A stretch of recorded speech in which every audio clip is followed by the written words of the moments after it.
¿Qué tal? ¿Cómo andan? Bienvenidos. Comenzamos un nuevo programa de Amucán, este ciclo viajero que recorre las calles de la ciudad de Santa Rosa con un entrevistado a bordo, dialogando sobre algún tema en particular.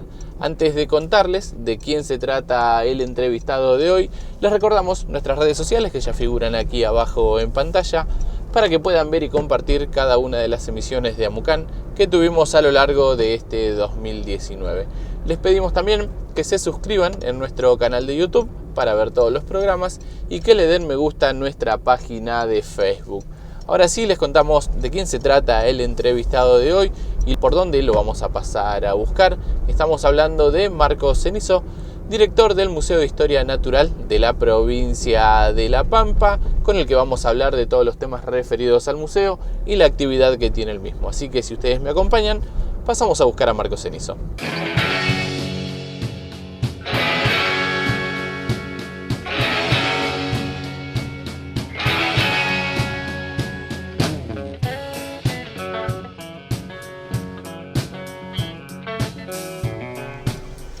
Buenas. ¿Cómo andas, Marcos? Bienvenido. Bien, gracias. Día de viento nos tocó. Sí, volado por el viento pampeano. Estamos en la época, ¿no? Te voy a pedir si te abrochás. Sí. Así arrancamos. Si no, después nos van a empezar a llegar las multas. Bueno, director del Museo Provincial de Historia Natural de la provincia de La Pampa. Contanos un poquito de la historia del museo, de su creación, cuántos años hace que funcione, cuáles son los objetivos del mismo. Bueno, el museo es un museo que tiene una importante antigüedad. Fue fundado en 1935, o sea que tiene 84 años. Inicialmente el museo fue fundado como un museo regional, un museo donde se incluía todo tipo de bienes patrimoniales y de obras de arte, ¿no? Era un museo general, ¿no? Era el museo de La Pampa. Después con el proceder de los años, ya en la década del 50 empieza a tener su patrimonio empieza a dividirse, que se concreta en los 80, ya con un museo, se crea el Museo de Arte, el Museo Provincial de Arte, el Museo Verde, como todos conocen, y el Museo de Historia Natural, que es actualmente, ¿no? el nombre que tiene el museo. Pero sí, una larga historia, 84 años de antigüedad. ¿Siempre en esa sede fue el Museo Verde el que se fue o dónde nació originalmente? No, el museo fue trasladado en muchas oportunidades a distintas sedes. Aquí está desde hace ya más de 30 años. ¿Y cuáles son los objetivos que tiene el museo? Porque nosotros estamos acostumbrados que veníamos siempre con el colegio y como una sala de exposición. Sí, en realidad el museo en su acta fundacional deja claro que tiene un poco... Es bastante moderna, si quiere, la concepción que tenían en el año 35 de lo que iba a ser un museo. En términos, digamos, institucionales, el museo lo que tiene su misión es la de conservar, investigar, exponer y difundir lo que tiene que ver con el patrimonio natural y cultural de La Pampa. Nosotros nos gusta hablar que el museo, trabajamos muy fuerte cuestiones identitarias. Nosotros creemos que todo lo que tiene que ver con lo patrimonial, sin duda tiene que ver con lo identitario, ¿no? Y qué es lo pampeano, ¿no? Cuáles son los valores que tenemos los pampeanos en cuanto a nuestro patrimonio natural, a nuestros ambientes, a nuestras especies, a nuestro patrimonio paleontológico, arqueológico.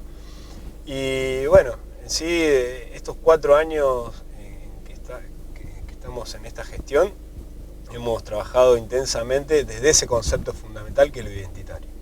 Está bien. Y las investigaciones, ustedes se encargan de hacer investigaciones, porque esa es otra de las misiones que dijiste, las hacen ustedes propios, tienen un cuerpo de gente encargado de hacer las investigaciones y aparte, ¿cómo deciden investigar sobre qué?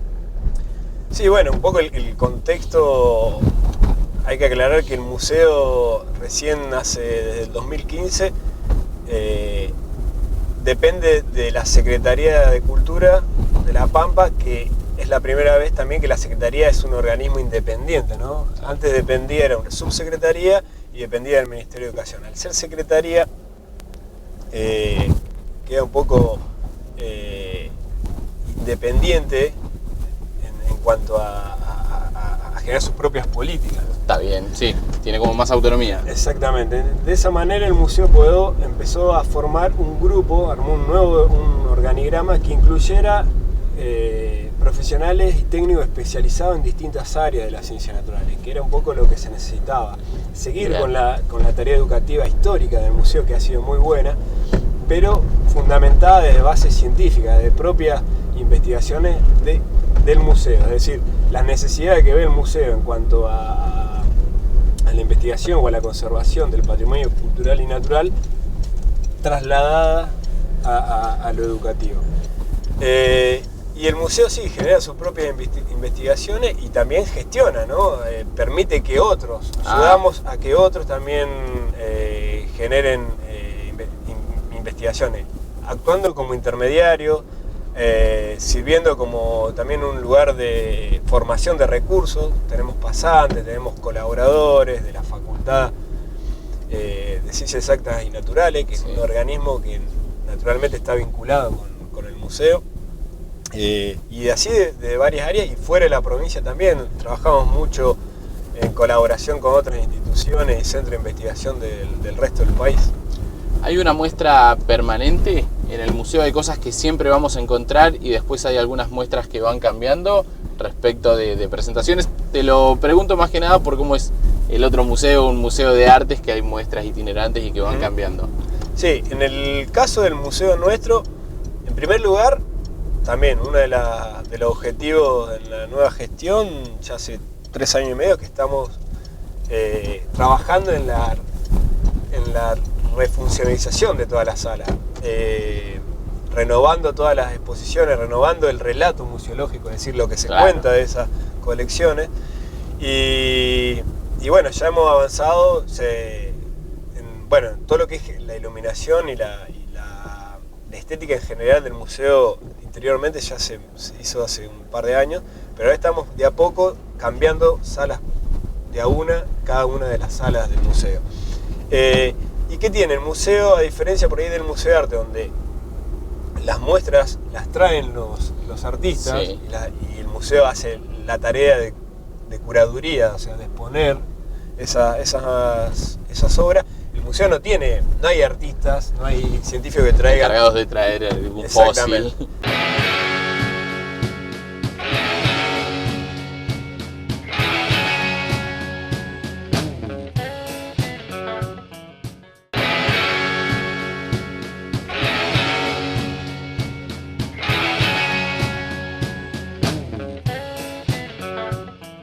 ¿Hay una ley provincial de protección?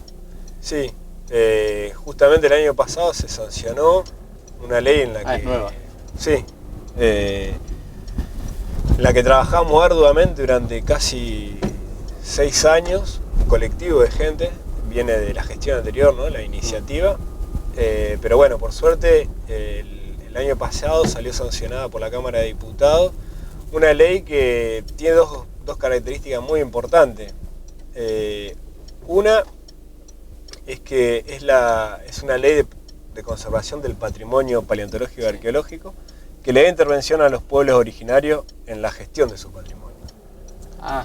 Eso es un detalle no menor, es la primera ley en la Argentina. Iba a decir, es novedoso. Sí. Y después, que fue una ley gestada en un ámbito, ya te digo, participativo. Se hicieron numerosos talleres que incorporaron a todos los actores que están vinculados a esos ámbitos, por lo cual es una ley nutrida por muchas visiones, por muchas perspectivas, por muchos intereses. En ese contexto, lo que refiere a patrimonio paleontológico, el museo es un poco el encargado de asistir a la Secretaría de Cultura, que es la autoridad de aplicación, en lo que se refiere a la protección, a la conservación, al resguardo, al registro de los bienes paleontológicos, que tanto como los arqueológicos, no hay que olvidar que son bienes del dominio público, son bienes de la provincia, son bienes de todos los pampeanos. Está bien, pero ¿cómo es? ¿Alguien encuentra algo y entran ustedes en escena enseguida, como pasó en Telén hace poco, hace 2 años que encontraron unos fósiles? Ustedes entran en escena y ustedes ya administran todo lo que encontraron. ¿Tiene que pasar por ustedes sí o sí? Tiene que pasar sí o sí por la Secretaría de Cultura de La Pampa, que es la autoridad de aplicación. Es decir, si yo encuentro algún vestigio arqueológico o paleontológico, Sí. debo dar aviso. El vecino debe dar aviso. No hay que extraerlo. Solo pueden extraerlo quienes están autorizados, los profesionales autorizados por la autoridad de aplicación, por cuestiones que hacen justamente a la conservación y a que no se pierda información valiosísima contextual del hallazgo, ¿no? Claro, la extracción tiene que ser la adecuada, si no perdemos un montón de cosas en el camino. A nadie se le ocurre que un farmacéutico haga un bypass. Claro. Esto es lo mismo. Los paleontólogos, los arqueólogos se han formado para interceder, para poder, mediante técnicas y metodologías que se estudian, poder excavar esos restos y poder sacar la información, obtener la información, la mayor información que se pueda. Entonces hay que dar aviso y nadie puede extraer ningún fósil ni ningún resto arqueológico sin la autorización de la autoridad de aplicación. En el caso de lo paleontológico, se nos avisa a nosotros y nosotros procedemos, en el caso que fuera un rescate. Si es un yacimiento mucho más rico, bueno, ya ahí tienen que intervenir un grupo de investigación que está acreditado por la autoridad de aplicación y demás, pero en situaciones de rescate, o sea, como ha ocurrido, hace 2 años se informó un geólogo, Marcelo Zárate, un amigo de la Facultad de Ciencias Exactas y Naturales, encontró restos de un gliptodonte afuera de la ciudad. Y bueno, muchos deben recordar el revuelo que se armó, sí, porque bueno, fue un gliptodonte que estaba bastante completo y el museo intervino y en 6 días pudimos extraer ese resto. Generalmente cuando se hace un hallazgo, por ejemplo, el gliptodonte, sí, ninguno de nosotros es especialista en gliptodonte, claro, entonces se le da intervención a alguno de los especialistas que hay en el país sobre el gliptodonte y él termina de hacer el análisis. Además del gliptodonte que se encontró hace poco, ¿es común todavía encontrar algo? ¿Hay hallazgos muy a menudo, aunque no se informen, aunque sean pequeños? Porque estaba casi completo, como dijiste. Sí, sí, es frecuente. En realidad tenemos un país que quizás es uno de los más ideales para haber nacido si uno quiere ser paleontólogo. La Argentina... ¿Por qué? ¿Porque falta explorarla, decís? ¿O? Porque es muy rica, claro, es muy rica, sobre todo lo que tiene que ver con las regiones áridas, ¿no? Patagonia, el Cuyo. Siempre que haya un agente erosivo fuerte en un ambiente, va a permitir que los suelos se vayan perdiendo, la cobertura vegetal sea mínima y eso va a exponer fósiles. Ejemplo de ello, por ejemplo, uno de los yacimientos más importantes que tiene la Argentina es todos los acantilados de la costa atlántica bonaerense, que uno lo ve desde adentro del continente y están rodeados de suelos muy... Uno no pensaría que en medio de la pampa puede encontrar fósiles, claro, porque no tiene nada que ver con Patagonia. Sin embargo, por la erosión marina que va desgastando esos acantilados, ahí se encuentran, de hecho son uno de los yacimientos más importantes de América del Sur. Volvamos un poco al museo.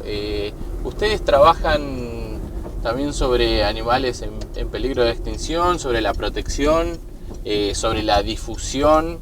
Sí, en ambas cosas. Generalmente trabajamos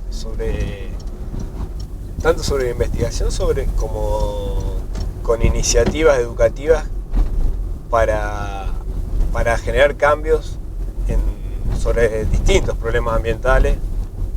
Uno de ellos es la conservación de la biodiversidad, ¿no? Sí. En La Pampa, lamentablemente, tenemos algunas especies que están en peligro. Ya hemos perdido algunas.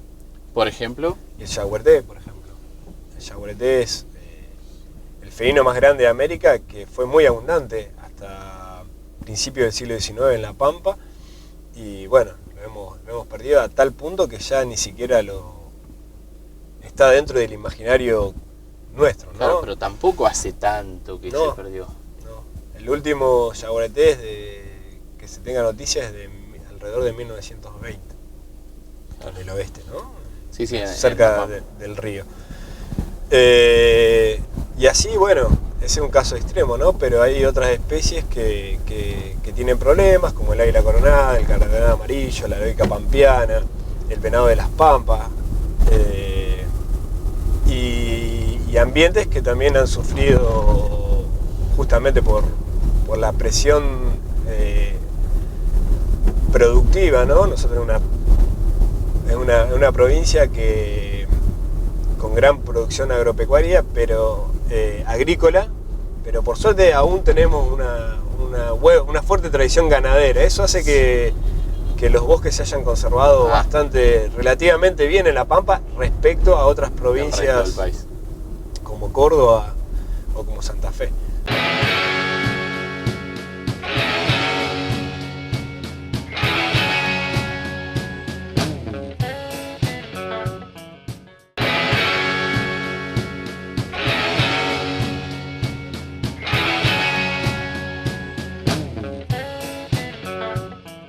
Hablemos de los servicios que brinda el museo. ¿Ustedes tienen exposiciones o visitas para nivel inicial, primario, secundario, terciario?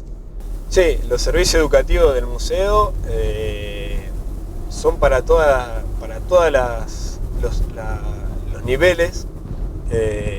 Realmente nos ha ido muy bien desde inicial hasta universitario. Pero también nos interesa mucho la educación no formal, también nos interesa llegar a ámbitos por ahí más relegados, ¿no? O por lo menos no tradicionales, ¿no? Por ejemplo, un poco las perspectivas en el futuro es tratar de llegar con el museo, sacarlo al museo, ¿no? Que la gente, hasta ahora hemos podido resolver la llegada de gente, ¿no? La gente que viene a visitarnos, pero nos gustaría poder ir a muchos lugares. El museo es provincial. Claro. Y llegar por ejemplo, a los adultos mayores que se acercan al museo y tienen muchísimas cosas para dar. El museo es no solamente una muestra, sino es un intercambio de experiencias entre el visitante, la colección y los guías. Tenemos un servicio permanente de visitas guiadas todos los días a la mañana y a la tarde, todos los días de la semana. El museo abre todos los días de la semana, pero solo de lunes a viernes, por el momento tenemos visitas guiadas. ¿Sábado y domingo también está abierto? Sí, sábado y viernes también está abierto. Y además tenemos talleres educativos que ya tienen que se pueden solicitar, tanto las visitas guiadas como los talleres educativos que brinda el museo, se hacen reservas por vía telefónica o por vía correo electrónico, se reservan los turnos. Y en el caso de los talleres se puede elegir temáticas. Tenemos talleres sobre distintas temáticas, ya sea desde aves de La Pampa hasta paleontología de La Pampa. ¿Y qué es lo que más interesa? Estamos hablando en las escuelas primarias, por ejemplo, que es su primer acercamiento a un museo. Todo, en realidad todo. Obviamente siempre hay una inclinación de los chicos por fascinarse por la paleontología, ¿no? Sí. Y no solo de los chicos. Claro, en general. Si nos pasa a los grandes, a un chico también. Y bueno, también un poco lo que busca el museo es despertar vocaciones. Yo creo que las vocaciones arrancan por estos lugares. Son muy importantes estos lugares para la próxima generación de biólogos, de paleontólogos, de ingenieros en recursos naturales. Creo que ese es por ahí va el camino educativo. No es tanto recreativo, si bien tratamos de que la experiencia sea lúdica, que los chicos la pasen bien, pero tratar de darle herramientas, porque por ahí los chicos no, en cuanto a información, tienen una accesibilidad muy grande a información. Entonces, por ahí tener la experiencia de usar una lupa y ver un insecto bajo una lupa es algo que... Eso no lo encuentran en internet. Que no es tan fácil. Claro, que antes llegaban. ¿Hay alguna joyita que entra al museo y como que todos van enseguida a mirar algo que llame más la atención que el resto? Y los dinosaurios, los gliptodontes, eso es siempre, como te decía, un poco estos seres que existieron, porque la paleontología tiene esa cosa de que los paleontólogos un poco son,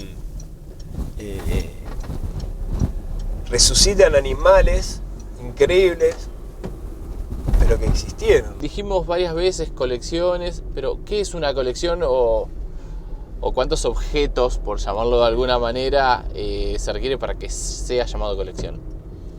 Sí, bueno, ese otro aspecto importante en el que hemos trabajado mucho tiempo es en las colecciones que tenía el museo. El museo resguarda alrededor de 20.000 ejemplares biológicos y que hasta el momento no habían sido catalogados, no estaban inventariados, no podíamos saber ni cuántos eran, ni con certeza qué especies eran. Entonces, en el principio de 2016 iniciamos un trabajo muy, muy grande, muy silencioso, muy invisible, porque eso no se ve. Claro.